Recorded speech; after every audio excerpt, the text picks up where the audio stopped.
Hi, Cinema Chat here. Today, I'm going to explain to you a 2018 horror thriller movie, titled Matriarch. Spoilers ahead. Watch out and take care. The film begins by showing a husband and wife who are on their way to some place. The pregnant wife named Rachel, and her husband is Matt. Their journey appears to be smooth and pleasant, until they discover that the road they are about to take in front of them has been closed. Matt follows the directions of diverted traffic, but he does not focus on the road, and hits a fallen tree in the middle of the road. As a result, their car is damaged, causing them to be stranded at the outskirts of the forest away from the crowds.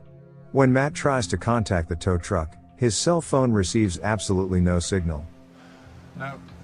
Luckily, Matt spots a farm about a half-mile away from where they are. They then decide to walk towards the house. While on their way to the farm, they come across a signboard that states that they cannot enter the area because it is privately owned land. However, they have no other choice but to keep walking into the area. After they begin to enter the farm area, they are suddenly approached by a car driven by a man. The man scolds them and asks them to get out of the area. Even though Matt has explained what he and Rachel are going through, the man still refuses, and tells them to leave his property. However, once he finds out that Rachel is heavily pregnant, plus the child is a boy, he changes dramatically and becomes very welcoming to them. This man's name is Bobby, and he informs his wife, Agnes, that they have a couple of visitors. At first, Agnes refuses to invite them to their house. But after Bobby says that Rachel is pregnant and that the baby is a boy, Agnes gets excited and tells Bobby to bring them home. Following that, Matt and Rachel explain that they just want to borrow his cell phone and don't want to bother Bobby. But Bobby is delighted to invite them up to his house, telling them that the storm had damaged the telephone line, and that they are waiting for a technician to fix it. They then accept Bobby's invitation, and are taken by Bobby to his house. On their way, Rachel sees a girl in a black dress staring at her. When they arrive at Bobby's house, they are greeted by Agnes and her two sons. Their sons named Luke and David. Agnes asks her sons to collect their guest bag, before escorting them to her room where they will sleep for the night. We'll find your phone tomorrow, don't you worry. Well, they are very happy and can't believe that they will get such a service, even though their only intention was to borrow a cell phone. But they are unaware that Agnes can hear them talking from outside the room. And then Rachel is shocked when she sees the girl she had seen previously on their way. But when she tells Matt, her husband doesn't see anyone there. After that, Matt and Rachel are invited to a dinner with Agnes and her family. When they're having a dinner, Rachel sees a photo of Agnes and Bobby with the girl she had seen earlier, and she asks who the girl is. Agnes says the girl is her youngest child named Faith, but Faith is not with them for dinner that day. In fact, it turns out that Agnes adopted Faith as well as Luke and David, because they are not blessed with children. According to Agnes, the God has a better plan for her and her family. They are then surprised to see Bobby suddenly becomes enraged with his son. Don't you about that kind of talk! After dinner, Matt and Rachel return to their room, and Rachel begins to have suspicions about Agnes' family. This is due to the fact that she hasn't seen Faith with them, coupled with the strange behavior of her family. As a result, Rachel asks Matt to get out of this house in the morning. But they suddenly realize that someone is listening in on their conversation from outside the room. However, no one is outside when Matt checks it. Matt then notices that Rachel is tired, so he takes her to sleep. The following morning, Rachel wakes up to the sound of crying. When Rachel turns around, she finds that Matt is no longer there. And she suddenly sees Faith is crying over her two dead parents. Faith approaches Rachel and begins to tell her name. It turns out that it was just a dream. Rachel awakens and says the girl's real name is Ellie Adams.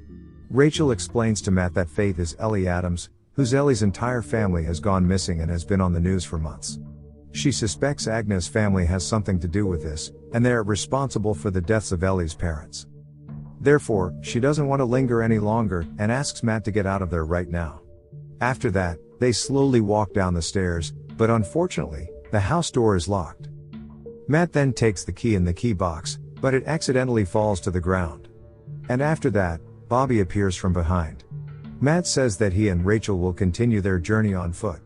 However, Bobby just stands there and doesn't say anything. When they are just about to leave the house, it turns out that Luke and David are already in front of the house and holding a weapon. David then hits Matt, as well as Rachel, who is hit by Bobby, causing them both to pass out. After that, Rachel wakes up with her hands chained, and she asks where Matt is. Agnes says that Matt is in a much better place now. Meanwhile, Luke and David are digging up the ground where Matt is going to be buried. They then take off all of Matt's clothes, including his underwear. When Luke is about to kill the fainted Matt, David instead says to bury Matt alive. Luke then tosses Matt cigarettes and lighter in his coffin, and says he might need them when he wakes up. Rachel, on the other hand, is in the process of giving birth to her child with the help of Agnes. Not long after, the baby is born, but it turns out that the baby is not a boy but rather a girl. Agnes takes her outside, leaving Rachel, who has been exhausted. Rachel tries to free her tied hands after seeing Agnes leave. As she manages to free her hands, she picks up the hanging cross, and pretends to be normal when Agnes speaks to her. Food, so we best get cracking with that milk of yours. Rachel, who is already fed up, then hits Agnes, but unfortunately she can't do much once all of them appear. Rachel is once again restrained with cable ties around her wrists and ankles. At this point, Agnes admits that she killed Faith's parents in the name of God. She claims to have saved her adopted children from the clutches of Satan, where she claims Rachel and other parents have infected by evil culture. After she is gagged, she is then taken to a hay shed. Rachel's breast milk is also forcefully pumped by Agnes. Meanwhile, Matt, who has woken up, tries to use his lighter as a light source. Matt doesn't even know where he is now, and he tries to find out by looking around him. He checks the loose side of the crate and found dirt outside. At this point, Matt realizes that he has been buried alive in a coffin. He tries everything he can to break down the side of the crate in order to get himself out of it. He finally makes it out of there without any clothes on. After that, Matt wanders around aimlessly looking for help, but unfortunately, he finds no one there. He doesn't even know where he is right now. Not long after, he comes across a waterfall where he cleans himself up. He also finds a cloth not far from him, and uses it to cover his body. Rachel, on the other hand, tries to free herself from the chains, but her efforts are in vain. Rachel falls asleep again after her efforts, and someone shows up with food and drink for her. And the person turns out to be Faith, or Ellie Adams as she was previously known. Rachel asks Ellie to help her and find something to free her, but Ellie simply walks away and leaves her. The scene then switches to Matt, who tries his best to find the highway, and he finally comes across two men who are camping. Matt tries to ask them for help and explains everything about what he and Rachel are going through. But when they look at Matt's clothes, they think Matt is drunk and hallucinating. It eventually comes down to Matt having no choice, but to engage the two of them in a fight. After that, Matt takes their clothes and offers a win-win solution. Matt tells them to show him the way to the highway, and he gives them a knife to untie them. Meanwhile, Luke and David comes to see Agnes in Rachel's baby room.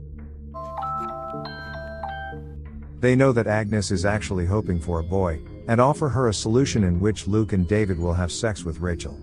From that deed, Rachel will give birth to a boy, which is most likely God's plan for them. Agnes can't believe of what she has just heard, and chases them out of the room. Luke and David, who have never experienced such a thing before, finally decide to meet Rachel in the hay shed. As soon as Matt is able to return to the house, he is helped by Ellie to find Rachel's whereabouts. At the same time, Luke and David try to force Rachel into doing what he wants. Luckily, Matt arrives at the right time and beats them both to death with a pipe. Rachel is relieved to see that Matt is still alive. She informs him that their child has been born and that the child is a girl. Matt is happy after hearing this, and he uses his pipe to break Rachel's iron chains. Agnes, on the other hand, hears a knock from Matt's iron pipe, and Bobby checks it out immediately. We can see that Ellie is trying to attract Agnes' attention by smashing the glass there. When Rachel and Matt want to get out of the hay shed, they find that Bobby is already outside while holding his gun. Matt immediately covers Rachel, and lets himself to be shot to death. Bobby then hits Rachel with his rifle, causing her to pass out. After that, Rachel is again tied up in the same place. When Rachel has regained consciousness, she sees Ellie attempting to free herself from the chains. She notices that Ellie has also been chained up along with her. While at home, Bobby sees that Agnes applying makeup to Luke and David. Agnes, who thinks that Luke and David are still alive, is advised by Bobby to let Luke and David go. They eventually bury Luke and David in the meadow, where there are 3 tomb crosses there. After mourning their deaths, Bobby tells Agnes to go home. But Agnes, who still can't let them go, tells Bobby to go home first. Meanwhile, Ellie and Rachel have finally managed to dismantle the bricks that are connected to the chains. They let go of the chains around their necks and hands, before going to Bobby and Agnes's house to pick up her baby. After she found her room, Rachel looks very happy to see her newborn. But not long after, Bobby has returned home. Rachel and Ellie have no other choice but to hide in the closet.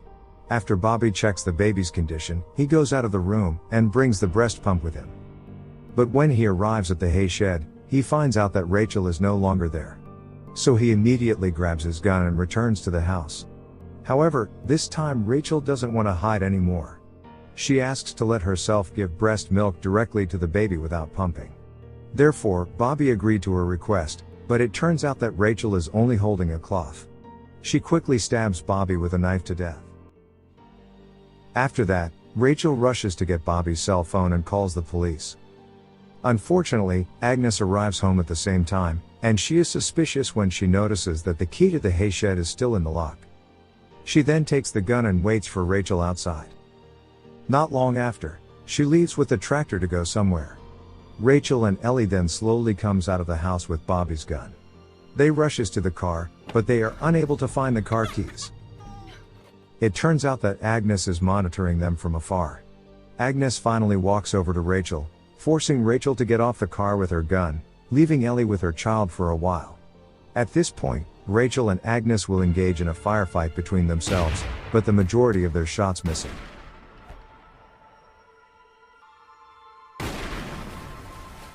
Rachel, who has been shot in the arms and legs, tries to prevent Agnes from taking her baby.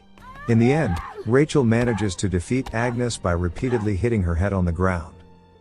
Rachel and Ellie then leave the house, followed by the arrival of the police and ambulance. The police and doctor try to ask about what has happened to them. But Agnes, who is still alive, comes from behind the ambulance and tries to shoot Rachel. Fortunately, the police are alerted to her presence and quickly shoot her to death.